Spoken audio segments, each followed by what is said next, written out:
How to connect your PS5 controller to iPhone. Let's get started. Today I'm going to show you how to connect your PS5 controller to your iPhone. It's super easy, so let's dive right in. First things first, grab your iPhone and open up the settings app. Once you are in, head over to Bluetooth settings.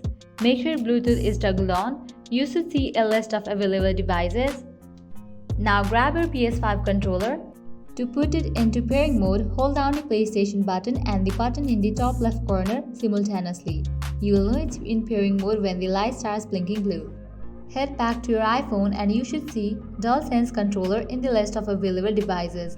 Tap on it to pair, and just like that, your PS5 controller is connected to your iPhone. Now I can test it out with a game. It will be seamless. Now I can enjoy your favorite games on your iPhone with the comfort of a controller. And when you are done playing, simply turn off Bluetooth on your iPhone and the controller will disconnect automatically. And there you have it. That's how you connect your PS5 controller to your iPhone. If you found this video helpful, don't forget to leave a like and subscribe for more tutorials like this. Thanks for watching.